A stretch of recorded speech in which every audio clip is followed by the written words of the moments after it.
ಆರಾಮಿದ್ದಿ? ಏನ್ ಮಾಡತ್ತಿದಿ? ಹೌದು, ನಾನು ಆರಾಮಿದ್ದೀನಿ. ದೋಸೆ ಹಾಕೋದ್ರು, ದೋಸೆ ಹಾಕೊಡ್ಲತ್ತೀನಿ.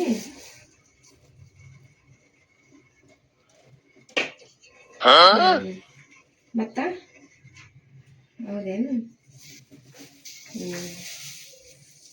ಮತ್ತೇನು?